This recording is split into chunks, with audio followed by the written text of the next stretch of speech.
Tous les jours dès 16h, historiquement, Vaud vous raconte l'histoire sans se la raconter elle. Elle nous raconte des histoires qui piquent souvent notre curiosité. C'est Clémentine Portier-Kaltenbach. Aujourd'hui, Clémentine, votre histoire ne manque pas de piquant, justement. Vous nous présentez un serial piqueur. Oui, tout à fait. Est-ce que vous aviez entendu parler de ce genre de... Pas du tout. Ce genre de fantasme là, des hommes qui les piquent fesses. les fesses. Avec quoi Tout est là. Hein. Quelle était l'arme du crime? Oui, quel genre de pique? En tout cas, j'ai trouvé cette anecdote assez amusante dans Amour, gloires et ratés de Guillaume d'Essay, là, le beau nom d'un général de Napoléon, chez Buchet-Chastel. C'est une compilation de tas de petites histoires étonnantes et celle-ci m'a plu particulièrement. Alors ça se passe à l'époque de Vidocq, donc le début du 19e siècle. Vidocq est chef de la police et puis pendant plusieurs semaines, un scénario se reproduit constamment. Des femmes viennent témoigner qu'alors qu'elles se promenaient paisiblement dans Paris, tout à coup, elles ressentent une violente douleur à la hanche ou dans les fesses. Elles poussent des cris, bien sûr. Et là, on voit un homme qui s'enfuit en courant. Et début 2018, il y a... Début 1818. Non, mais moi, je suis trop les pieds dans l'histoire, c'est tragique. Alors, il y a même une femme qui a perdu connaissance aux Tuileries après avoir été piquée. Alors, on va un peu examiner la blessure. On découvre de grandes et longues griffures sur le bas de son dos. C'est désormais établi. Un griffeur ou un piqueur en série sévit dans Paris. Ça devient chose courante. Hein. Tout d'un coup, vous vous promenez, on entend une voix stridente, une femme vient de se faire piquer. Le piqueur, quel est son profil? Il aime la chair fraîche, parce que toutes les victimes sont âgées de 15 à 20 ans en moyenne. Donc, il aime les jeunes femmes.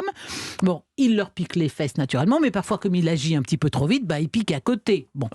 Les blessures, dans l'ensemble, sont superficielles, mais l'amour-propre en prend un gros coup. Alors les femmes commencent à éviter de sortir le soir, toutes seules, ou d'aller dans des lieux trop fréquentés où le piqueur pourrait agir en toute impunité. Alors, à la fin de l'automne 1818, près de 400 femmes. Ah non. Mais oui. Ils n'ont pas trouvé la Vidocq. Mais c'est pas 400 femmes signalées à la police. Non, c'est pas mais 3. En plus, à 15 ans, on peut courir quand même. Non, mais enfin... On peut courir, on peut rattraper. On peut rattraper le. Pas si l'agresseur. vous êtes en jupon à crinoline. Hein. Bon, écoutez, en tout cas, on ne l'a pas attrapé. L'année de 1819 suit avec son cortège d'articles ironiques. Bien sûr, il y a des chansons populaires qui fleurissent sur ce thème. Et puis, les bruits courent vite et s'amplifient. On raconte que les piques seraient empoisonnés. Qu'il y aurait non pas un, mais plusieurs piqueurs pervers sévissant en ville. Pire encore, les piqueurs s'attaqueraient maintenant aux hommes, publie le Moniteur. Les vampires invisibles qui depuis quelque temps exercent sur les jeunes personnes leurs passe-temps atroces, encouragés par l'impunité, paraissent vouloir étendre leurs exploits honteux sur les hommes qui jusqu'à présent avaient été à l'abri de leurs coups. Alors maintenant, oui, si ça concerne les hommes, là il faut vraiment agir. Ouais. Il y a des petits malins qui flairent la bonne affaire.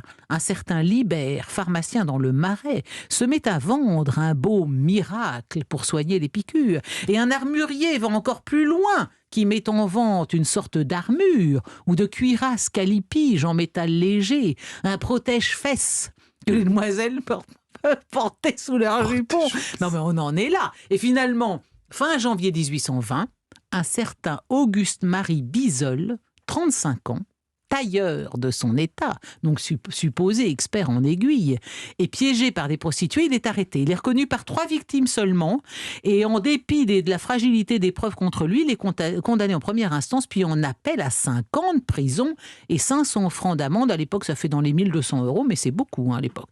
On raconte en ville que Vidocq l'a désigné comme coupable sans aucune preuve, et d'ailleurs 3 ans plus tard, ça reprend de plus belle, mais là, la presse s'en fiche complètement. Ça y est, le serial piqueur, on a déjà traité ça, n'intéresse plus personne.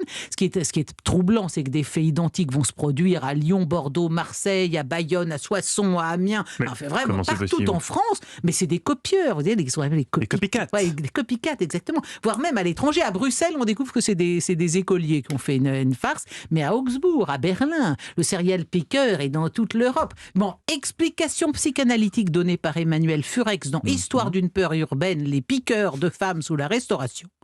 Le profil des victimes crime, la recherche de l'écoulement du sang est l'instrument du délit, artefact du sexe masculin, rattache symboliquement la piqûre à une défloration. Dans une société où la préservation de l'hymen est fondamentale, où la défloration suscite une remarquable anxiété, on comprend mieux que les gestes des piqueurs aient pu susciter une telle panique collective. Enfin là, j'ai essayé d'élever vaguement le débat, mais je vous renvoie à toutes sortes d'anecdotes de ce genre, dans Amour, gloire et raté de Guillaume Dessay, chez Buchet-Chastel, dont les fameux piqueurs de fesses. Merci beaucoup, Clémentine. Je comprends que vous me remerciez, parce que ça, c'est quand même une histoire. On a appris plein de choses sur ces piqueurs de fesses. La psychologie humaine est vraiment étonnante. J'ai du mal quand même à comprendre comment on peut avoir envie de piquer quelqu'un, surtout que je comprends les plotteurs du métro éventuellement, je ne les pardonne pas, mais je les comprends. Mais alors piquer quelqu'un, je ne vois vraiment pas. C'est bien, Mathieu, c'est que vous êtes un bon garçon et que vous n'êtes pas sadiste fétichiste. Puis à quoi ça sert de faire du mal à autrui? Oui, mais ça c'est une autre question. Oui, alors là, vaste problème, comme disait le général